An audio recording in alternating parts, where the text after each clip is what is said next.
You're listening to the Bring the Thunder podcast, a podcast by fans for fans. Yes, you are indeed, and welcome back to the Bring the Thunder podcast tonight. Gentlemen, OKC gets absolutely destroyed by the San Antonio Spurs, 130 to 110. Guys, I'll go over the stats real quick, and then we got to dive into this one. SGA 33-8, played a really good game in my opinion. 33-8 on 14 of 22. Shot 5 free throws. He's making all the shots tonight. Outstanding game from the reigning MVP. J-Dub, 17, 6, and 8, 8 of 18. I didn't love his performance at all tonight. He also turned the ball over 3 times. Chet, 7 points, nowhere to be found. Lou Dort, a bright spot, 15 points, made 5 of 8 from deep. He looked very good. Hartenstein, 8 and 12, had a solid game as well. Off the bench, I'm not going to go anywhere because we had no bench production at all. For the Spurs, 24 from Stephon Castle. Sabir, I'd like to give us a pat on the back at least for calling the matchup for De'Aaron Fox. Tough on him. He had 6 points tonight. Wemby had Wemby had 12 points. Keldon Johnson off the bench with a huge 25-point game. And Harrison Barnes, 20 points as well for the young man. So, fellas, I'm going to start the live off, and you guys might not like it at all. This team doesn't look the same as last year's championship team at all. They started off extremely hot. I think the gas has run out, and luckily we're still very young in this season. But I believe that this team, the wake-up call has already begun, so I don't know what they need. But as of right now, I don't think that they're the favorite in the West at all. I think the Spurs right now have proven that they outmatched the Thunder 2 times. And I think Denver's better right now. I think Denver's better right now too. So, gentlemen, your thoughts on the game and what OKC needs to do to turn this ship back around? It's tough. I don't know. You can't overreact, and I don't know. It's offense really. We've always been a defensive minded team, and we won our first championship that way, and just with 3 and D players, and defense was always a better attribute of our players, but now it's the only attribute of most of them, and we're just not. I mean, Chet Holmgren should never have a game with 7 points, 3 from 10 from the field. The other thing that's not working is double big. I don't think the double big lineup is working, but the problem with that is you can't start Chet at the center. He doesn't match up well with traditional centers. I feel like his rim protection only is the best when he's the help defender coming across. So then you have to play. I mean, Hartenstein has been phenomenal this year, in my opinion. So he definitely deserves to be our starting center. But then you can't bring Chet off the bench. But it's not working bringing him in at the 4. So I don't know what to do there. But the only thing I can think of is trading for someone like Sadiq Bey, someone who doesn't necessarily fit our defensive mold, but will go and get buckets and is a proven scorer. But I don't know. Sapphire, your thoughts? I think there was a comment that pretty much pointed out where we kind of messed up in the game, and this has happened 2 times in the game. I'm going to pull it up here. Right here, 5 minutes left in the third quarter.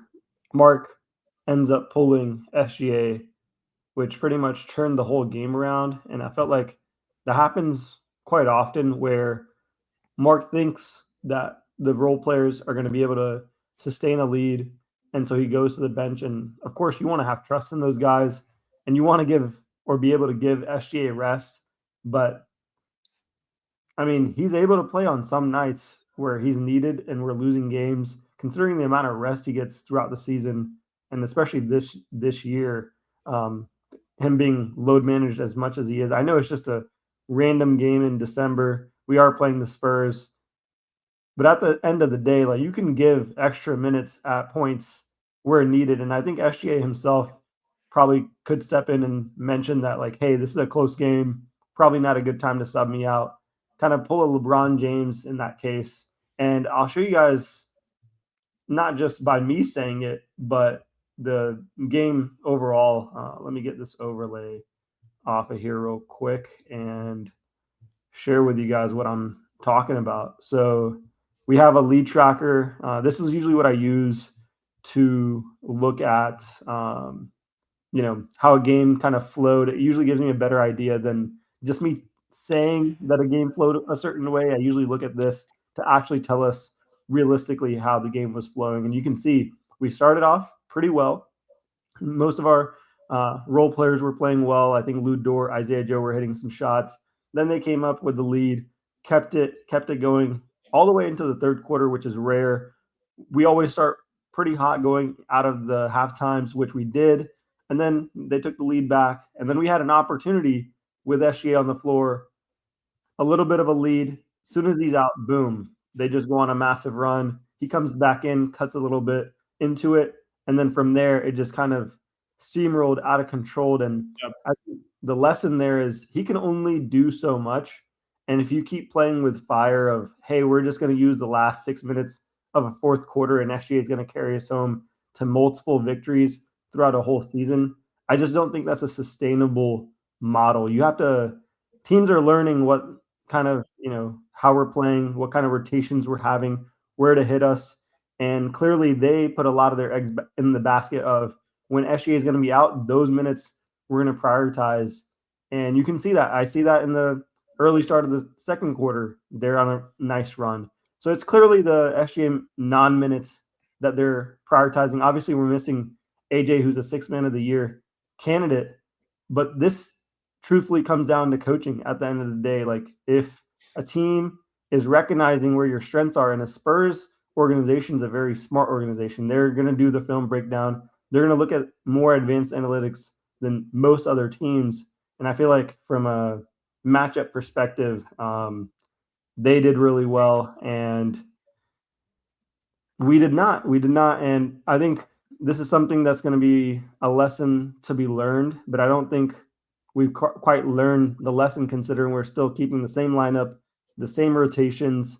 I think the SGA minutes have to start staggering a little bit more so that teams can't predict when he's going to be in and off the court. I know we want consistency, but if you're getting read like a book and then they're walking you down the way they did tonight, there's no point in keeping the same strategy when you're going into games. So I'd like a little bit more flexibility. We do also need an answer for the non-SGA minutes. So like J-Dub and Chet need to step up and become these supermax players that they are. Like, again, I'm picking on Chet here, but it's just disappointing to see, really. And J-Dub down the line wasn't too good either. I mean, 8 for 18, like we said. They need to make their shots. And if we can't go to them in the non-SGA minutes, then we can't really go to anyone. Like, I mean, we definitely were missing AJ Mitchell tonight, but it shouldn't be the second round pick from last year that we're relying on to go get some buckets when we have all this talent on the team, but no one wants to score. No one wants it. Yeah, I absolutely agree with that. I mean, I'm going to let Sapphire finish this graphic, and then I'm going to let off some steam myself. Yeah, I mean, I feel like J-Dub kind of did his role as well as he could. I mean, he shot 18 shots. He just didn't make a 50% clip, but still, he made some good shots. I mean, he missed some. Like, that's kind of what you want from your secondary player. The guy that we're really sorely lacking in this game that we had high expectations for, I think in the pregame, was Chet Holmgren needs to wake up for a game like this where, the Spurs clearly are having a targeted rivalry against him, and he should be the one that's like, okay, I'm going to wake up for this matchup. Even if Wemby's getting limited minutes or whatever, it's a game that he should be showing out for. And he just clearly didn't. It didn't, 10 shots, I feel like is a low amount for a guy like him. And the aggressiveness wasn't there. Like, he's taking a lot of mid-range, close to the post, but not going into the paint. And that's where he's a little bit more dominant. Like, he's a 7-foot guy. He should be able to get dunks, layups, whatever. At least get to the line to show that you're being aggressive. And the other thing that I want to point out is I'm going to switch it up a little bit from these graphics. In the box score, I was noticing this. If you go all the way over to steals and blocks on our team, like, we got, 2 steals from J-Dub, a block from Chet Holmgren, and everywhere else it's zeros. Like, we got 1 block from Aaron Wiggins. This is probably one of the rare times that this will happen. You won't see a team like ours that's a historic defense put a lack of effort and energy, and that's why they scored 130 points. If I was the coaches, I'd probably be pissed if I looked at this and saw that they didn't put the exact energy and effort. Like, yeah, you can still play defense and still not have these metrics, but to not have any steals and blocks across the board is just not enough. Like the two guys that I pointed out that we needed were Lou Dort, Cason Wallace. They didn't come up big on either end, whether it's steals or blocks, and that's really what they're on the court for, right? Like Cason Wallace played 25 minutes, only scored 4 points. There's no point in putting him out there for that long if he's not going to be a net positive. Same thing with Lou Dort. He hit a lot of his threes, which is great tonight, but the defensive end, we needed him to step up as well. So that's where I would prioritize guys like Aaron Wiggins. I know he's coming off an injury. Even I would probably limit a guy like Alex Caruso's minutes in this type of game with the high-paced spacing that we need and athleticism. I'd rather go with guys like Isaiah Joe in this case, and maybe even up the minutes of someone else that can bring some offense off the bench, like a Brandon Carlson or Chris Youngblood or whatever. Sometimes defense isn't the only thing needed, and you kind of got to run and gun with a Spurs team. And I keep mentioning this. They're more athletic. They're a little bit younger, and we've got to kind of do this and, match up with their style. They clearly have an identity and they're sticking to it, and it's a lot of offense. So, and they have enough defense as well when Wemby's fully healthy. So they've got a nice little game plan going for them. And I feel like we can make some adjustments. There's a lot of adjustments that can be made specifically for them. I think every other team, they don't really have our number like these guys do, but clearly they have our number. Like I heard my friend texted me, he's a huge Spurs fan. Shout out to him. He said they're pretty much our kryptonite, and it's hard to deny from a Thunder fan perspective when they've beaten you, this many times. And then we have a third matchup with them on Thursday coming up, which feels like a must win in December. Yeah. So I'm going to disagree with that point. Just because I don't think the Spurs are Thunder kryptonite at all. I think OKC's playing like absolute shit against bad teams. They snuck a win out against Memphis at home. They were close 3/4 of that game. They were close 3/4 of the Clippers game. They lost to the Spurs twice. They lost to Minnesota, who they normally dominate. So it's not that the Spurs, and I'm giving all credit. I will give all credit to the Spurs in a minute. But for OKC itself, they are not playing good basketball on the offensive end. Their defense is struggling because their offense is struggling. It's a shit show. And I'll tell you exactly where they lost the game tonight. No, nobody called the Spurs shit. What are you talking about?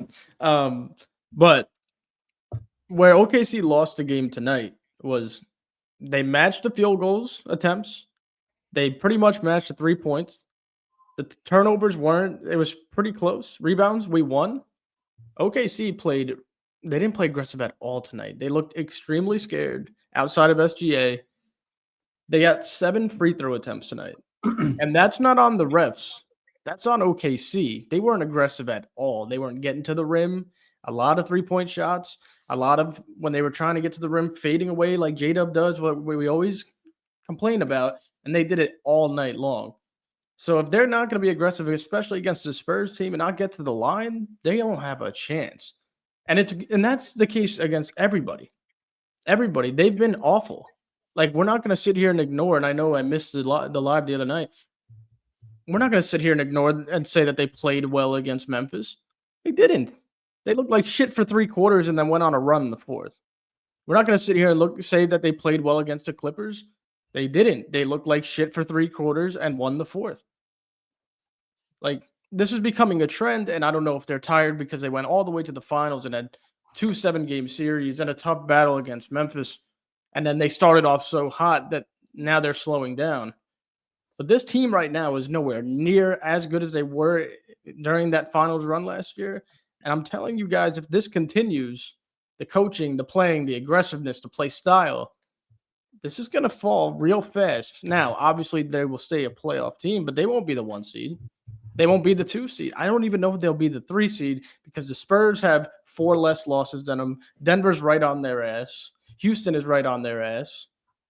If OKC continues to play this style of basketball, which is not theirs at all, they're not going to win anything this year. Yeah, they got complacent when they got up. They saw that they might be breaking the NBA record for wins in the season, and then took the back seat, and boom, we've lost 3 games in the last 4 or 5. I want to get to this comment here by Bezzy Boys. Teams can't miss a 3 against us, and it's uncanny. I think that's part of our defensive structure, though, is we try and cut out the main guy, and we live with it if the other guys kill us, and they're killing us. So I feel like we need to move away from that slightly, and maybe even flip it and let Wemby get his that night, and then don't let anyone else get anything. And Wemby can finish the game with 40 points. They can finish the game with 80 points, and you can finish that game. But no game should end with the opposing team scoring 130 points against this team that's meant to be the best defensive team in NBA history. Yeah, and Jack, I'll remind you, Jack, and I promise we're gonna give the Spurs all the credit. They look like an outstanding young team. They look really deep, really good guards defensively, and they have obviously Wembanyama. Victor didn't play well. He had 12 points. Obviously, he played 23 minutes. So a guy who's 7'6", holding him to 12 points is solid. He didn't have a block. He didn't have a steal. Nothing on the defensive end. And we're still getting dominated. That's how bad this OKC team is playing right now. That means nothing to me if you can hold their star player to whatever points and then go ahead and give up 130 points. That's just such a bad defensive mindset that I think it should be the other way, where you just let Wemby go one-on-one. He can have his, and then everyone else doesn't get anything, and then you win that way. But we need to change our defensive mindset and identity, because I think it's too much of a gamble at the moment. Let's get to this super chat real quick before we swing it back to Sap here.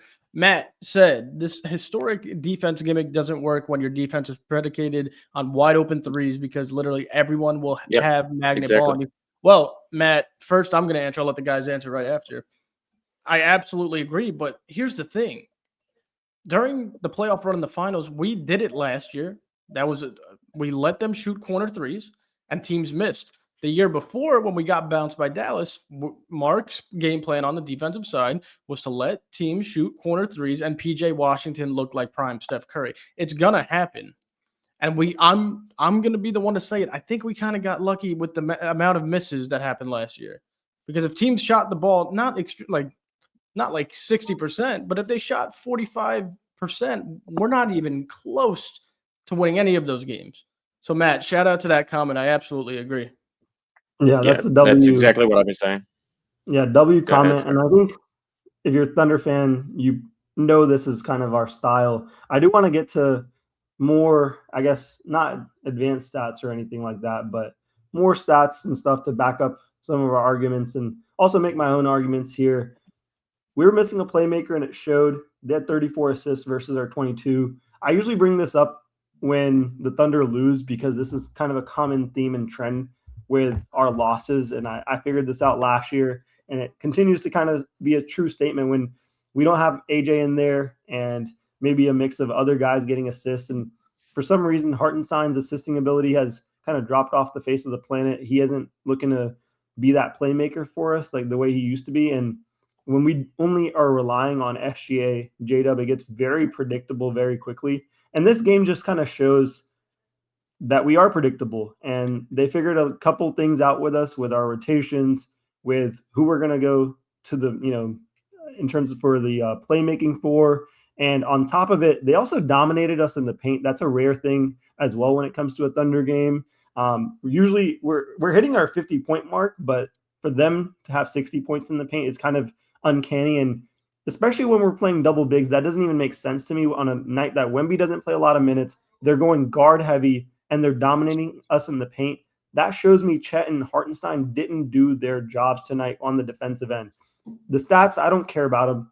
This stat specifically shows that, and the fast break points prove that as well, that we're not getting back on defense. We're playing too lackadaisical. These guys didn't come ready. I know we're on a back-to-back. I don't really care, to be honest. We've had enough rest overnights.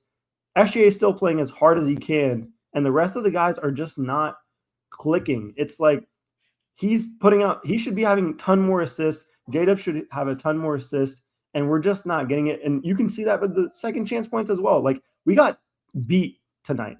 Like, there's no other way to say it. Like, they just played harder, tougher, better. And the stats back it up, but I thought it was at least worth pointing out. we were definitely sorely missing AJ, but I don't think he would make enough of a difference if we're not playing the proper defense. And I think it goes all the way from Chet Hartenstein to also Lou Dort, Alex Caruso, and Cason Wallace. Like, those are the 5 guys I was counting on tonight. And those are the guys that we usually count on around SGA, so SGA doesn't have to exert himself on the defensive end, and we can get that extra defense. And we're just not getting that. And when you're playing teams like this and other teams that are going to be in contention for a championship, if this is going to be a common thread of they're not playing enough, offense, and they're not hitting their shots on the assists that should be coming to the guys that are the superstars on this team, and then on top of it, you're not going to play defense, you might as well get your ass to the bench, man. Like, at that point, I'd rather play some offensive guys, just let them at least try to keep us in a game rather than just relying solely on the defense. And that's what I mean by you got to switch it up according to your opponent. And this Spurs team is an elite offense. I said that in the pregame, and they showed that. And they have that 3-guard system that we mentioned that the old OKC team had with CP3, SGA, and Dennis Schroeder. They're doing that with Vassell and the other guys that they have. And then all their forwards play like guards as well. So you got to switch it up according to your opponent. And I feel like we're a one-trick pony, and they know exactly where we're going. All right. With that being said, we're about almost 25 minutes in, so I do want to shout out all the members of the Bring the Thunder podcast community for joining us tonight. We're going to get to as many as your comments now. And guys, if you do want your comments to be prioritized in our comment section, go check out our memberships. Go subscribe to the premium memberships on our channel. We offer so many perks that you guys can enjoy if you are OKC Thunder fans. And even if you aren't, honestly, we put out the best content possible for you guys, the most that anyone, in this industry is doing right now, specifically for you guys, because we love you guys very much. So with that being said, we're going to get into a lot of these comments now, starting with, let's see here, Bezzy Boy. He said defense is starting to struggle as well. Perhaps they're listening too much to the noise about fouling. I think personally, and then I'll let the guys go again, I think it correlates to the offense not being productive at all. The less you score and the more missed shots and the more times you got to drop back and get back on defense, the more the other team's going to score. So I think it's proportional that the offense is playing like shit. The defense drops a little bit. That's my take on it. Yeah. Well, 13 turnovers doesn't help as well, but I think we're just struggling in general. And I guess we are struggling from the defensive side, but the problem is we're built on the fact that even if we're struggling on offense, defense is always going to be there. And now the defense isn't there. So we don't know what to do because, what are you meant to do? Because even on a night where we shoot like 20% for 3, we'll have so many turnovers and fast break layups that we still win the game. But right now that's been flipped as well. So we're just getting blown out here, and it's embarrassing, to be honest. I'm going to go over to Skies now here. He said, can we take care of the ball? Why did Harper have 5 steals? I'll tell you exactly why. Harper played his ass off on defense tonight, and he ran the offense very well. He almost, 10 assists he finished with like 2 points. But with that being said, J-Dub's turning the ball over. That second unit is turning the ball over a lot. They're quickly double teaming Shea. He's been up like to 2 turnovers, almost 3 a game in this last stretch here. And we just don't want it as much as we have in the past. And that's why these turnovers, these stupid mistakes are coming. And they're getting the ball out of SGA's hands. And once that happens right now, God knows where the ball's going to go. It's going to the other team right now. Talking about not wanting it as much, Bezzy Boys, one of our premium members, brings up a great point that Kenrich is earning his minutes and his mental toughness is showing. I think his coolness in these situations and just the way he can affect the game without having the ball in his hand has been really valuable. And I mean, he's working his way into the minutes, and like he's meant to be the odd man out here, and he's the only one really playing with hustle and playing like he wants it. So shout out to Kenrich, even like one of the older players. We shouldn't really be relying on him for anything at this point, but he wants it. He's hungry. Can he hustle for a reason? There also was a comment. Jack, you keep going through those starred comments. I'm going to go find one from my boy Mark Espinoza. I saw one earlier. Yeah. I like this one from Brian Caldwell. I hate to say it, but I think it's mental, and I totally agree. The mental side of basketball is a big thing, and this Spurs matchup becomes bigger and bigger every time we lose. Even the first time, the whole Chet versus Wemby, the NBA is pushing it as a rivalry, and we lost the first one. We come into this, with a big pressure on our shoulders, and then we lose this one. Next one's in Christmas, so the pressure's going to be even bigger then. I mean, if we can win that, that'll be a good sign. But if we lose that, then that's really, really concerning about the mental game, especially like considering playoffs when you can't get down on yourself and you just got to flush it as quick as the loss comes, because if you're too worried in the mental game in a playoff series, it'll be over before you can even think about it. So Absolutely. And we saw that 2 years ago. The mental was out of whack, and we got beat by a team, the Mavericks, who I thought we were better than. Vincent here. Where's the mustache gone? It's Christmas Eve tomorrow. I got to look clean. For the family. The beard was really overgrown. It had to go. I was honestly trimming it, and then I just decided it just all had to go. So I'm sorry, Vincent, but it'll be back in like 2 days, so don't worry.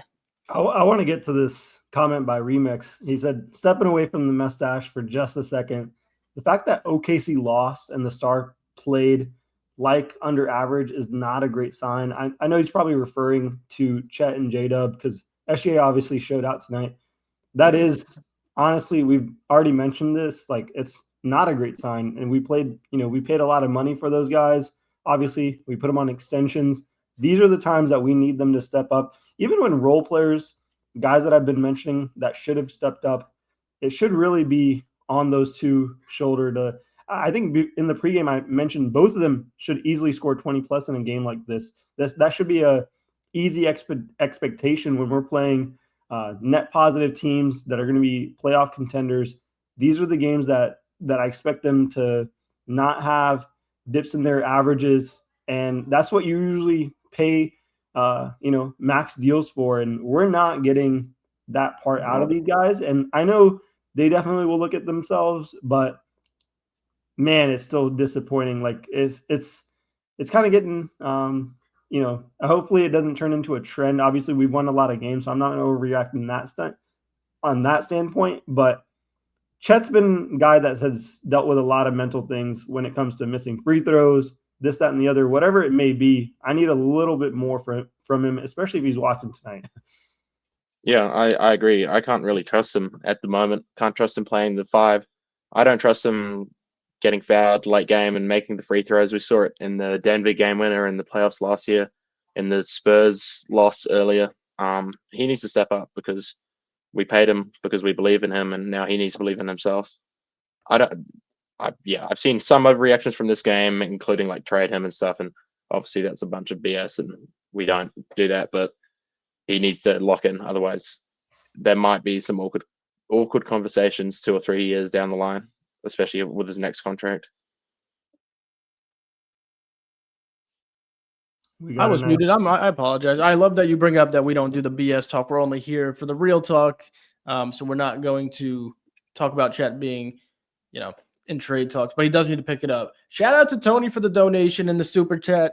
Tony, the Spurs just match up well against OKC. Spurs can run the floor and keep up with OKC. Absolutely.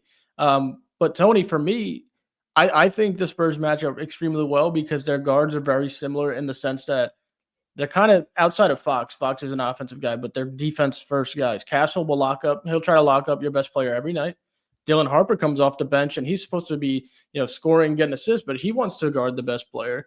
So it's very similar there. And I think Harper and Castle might be playing a lot better than a lot of our guards on our team right now. So absolutely agree with that take. But not for nothing, I think a lot of teams might match up with OKC right now the way they've been playing on the offensive side of the ball. Yeah. The Spurs can definitely run the floor with all the guards and wings that they have. And when you put that around Wemby, I feel like they're starting to build that old school dynasty that they had with Ginobili, Manu, and Tony Parker. And then they had Tim Duncan. And it feels like they're accumulating those similar type of style players, obviously for the modern era. But it feels like that's where they're headed. And it's that old Thunder Spurs rivalry all over again, and I'm honestly here for it, man. Like we definitely need this. Yeah, I found this comment interesting. Obviously, from a Spurs fan, it's not that you guys are bad. It's just your system made around cutting off the best guy, and we got 8 players over 10 plus. Whoever get hit, we keep passing it to them. I think our system is created for us to lose by like. I was getting frustrated in the early season about these randoms going crazy against us, and thinking it was just coincidence and it was their night. But that's the way we play defense, is that we're leaving them wide open, leaving them to have their season highs, their career highs. That's and why a guy have like PJ their nights. Washington destroyed us. Right. Yeah, exactly. Like, we made Luka look like a fool, but he still moved on into the finals. So it means nothing if you can't win the game. So I'm not a fan of the defensive system, but I've probably talked enough about that tonight. Get Real here is onto something, because what's the one team that really gave us trouble in the playoffs last year? Was the Pacers. And they didn't even have a guy that, they consistently went to for 30 points, and they took us to 7, even though that should have never went to 7. On paper, those two teams were not even close. Nobody predicted 7 games. So you're definitely onto something there. I did find the comment from our premium member subscriber, Mark Espinoza. Mark, if you're still here, I'm sorry it took so long for me to find it. I'm very proud of you for not breaking anything. I didn't break anything either. I'm not even going to give them the satisfaction of me breaking something right now. I broke something against the Spurs the first game after that no call on Caruso last time. The way they're playing right now, they're not getting anything from me until they prove otherwise. All right. With that being said, we are about 35-ish minutes in. I do want to do something funny here, because every time Jack has been on the show, I believe we've won. Right, Jack? Have you done a post-game loss? Well, I did the Portland one, maybe 1 or 2. All right. So with that being said, ladies and gentlemen, it's time for everyone's favorite segment. What the is Jack wearing?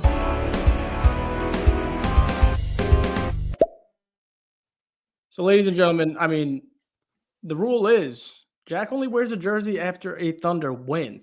And I'm very sorry to say this, but OKC is not winning games at the moment, so we are going to have to wait. It does look, though, currently that Jack is wearing a nice button shirt with a nice blue teal and a little white to it, nice stripes.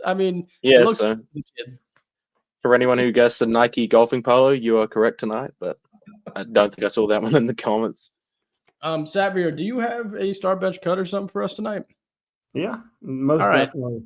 So now we're not joking. We are actually going to get into everyone's other favorite segment of the night, Savir's Quarter. Welcome to Satvir's Quarter.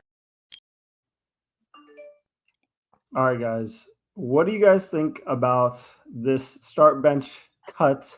We're going to do J-Dub, Castle, and I'm going to do another guard here for the Cavaliers. I'm blanking on his name. Help me out here, boys.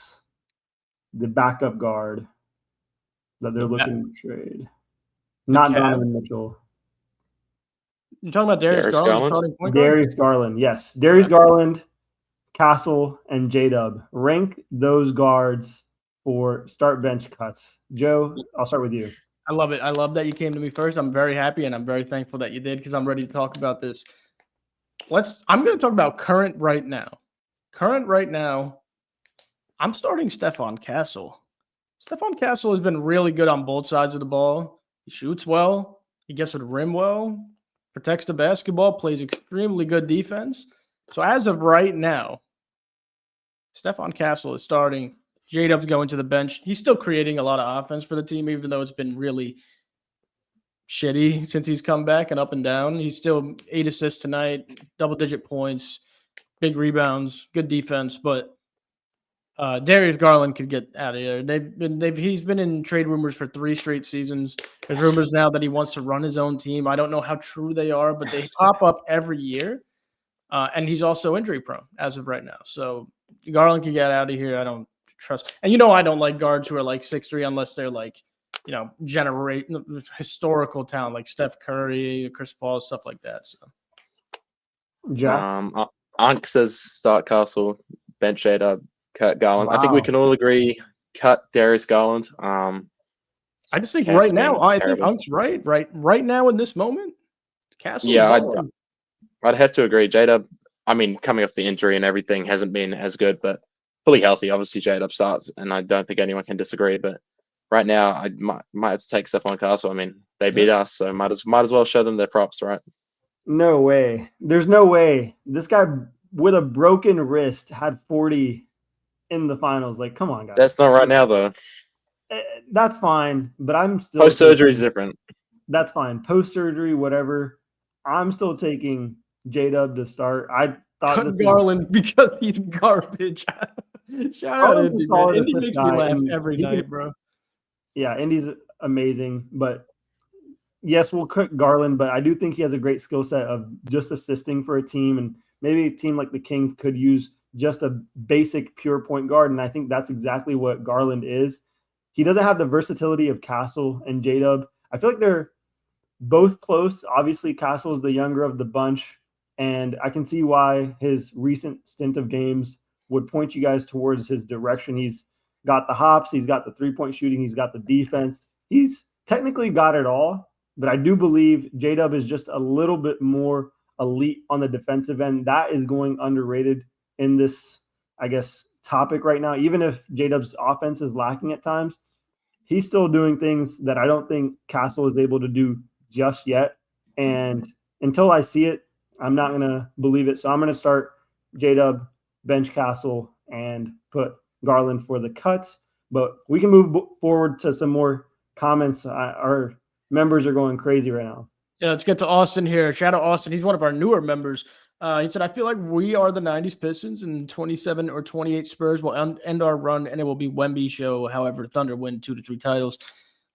Austin, I think that's best case scenario at this very moment. Obviously, OKC could turn this ship right back around, be the most dominant team we've seen in a long time, win another championship, maybe win 3, whatever. It's an interesting take right now, Austin. I think it's a good take right now. I think the Spurs are really growing. They remind me a lot of OKC, and they just have a 7'6" Victor Wembanyama on the squad. But for me, I just think there's a lot of variables that could possibly go into this comment right here, especially if OKC loses early in the playoffs this year or the season continues to go this way. They got a lot of stuff they can move. They have players. They have a lot of picks they can move for a big star. I'm not saying it's going to happen. I'm not saying I want it to happen. As of right now, there's a lot of ways this OKC team could go. But I love the comment, Austin. Wait, by the way, this might be my favorite comment of the night. And of course it's from Indy Sport. Of course it's from our first member. I think he was Indy. Indy goes, start, bench, cut, Christmas songs. Silent Night, Jingle Bells, Grandma Got Ran Over by a Reindeer. I'm starting Grandma Got Ran Over by a Reindeer.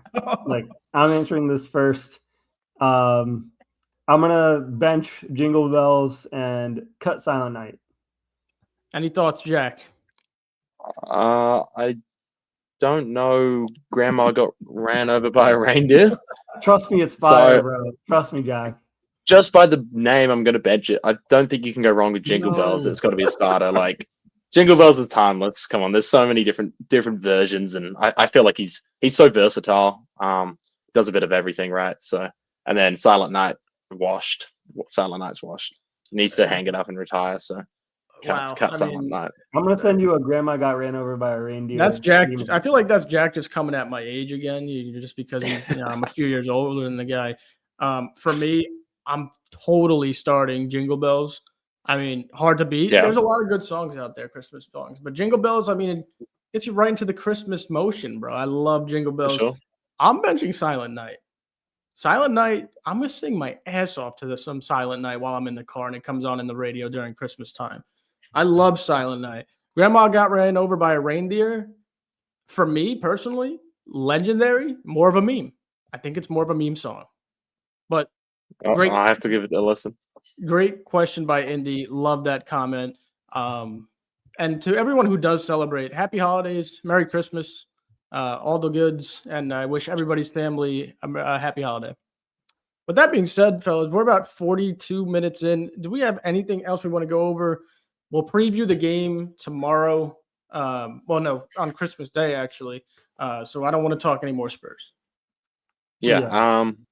Well, we had such a great turnout tonight, which is at the expense of a Thunder loss. But thanks to everyone for being here. And if you haven't subscribed, I mean, we got 200 people watching us right now. So go ahead and hit that subscribe button. We're doing a Christmas giveaway on our Instagram as well. So you'll be in to win that.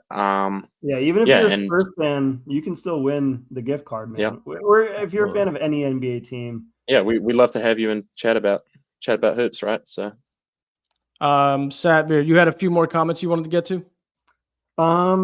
Just this one right here by Austin. He mentioned if the Thunder lose, his posse isn't coming over for dinner. And dude, I'm kind of in the same boat. I got a couple family members that I'm like, depending on how the win or loss goes, they're either invited over or not. Because I can't have that type of energy around me either. Yeah, Austin. Bro, Austin's great comments tonight, Austin. Also appreciate you for if you guys are enjoying the content, like the video, subscribe to the channel, turn post notifications on. Like we said, go check out the premium subs, all the good stuff.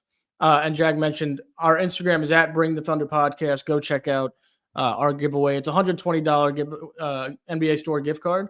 So even if you are an OKC fan, you can get whatever you want. You can get Knicks jersey, Spurs jersey, Spurs robe if you want it. Anything you guys want. Unc, I do have something to say, but there was one other thing I wanted to get to, but now it's gone. I think it was from Austin. But Austin, don't let anything ruin your Christmas. All right. If they're hating, brush it off. Take a breath. Have a drink. And well, not too many, because then you might start going crazy, but have a drink and say, wait, I thought we literally just won the championship like 5 months ago. And we did. We're reigning champs. And we have 4 losses in 30 games. So everyone take it easy. Happy holidays to everyone. Love you all. And Thunder up, baby. Let's go.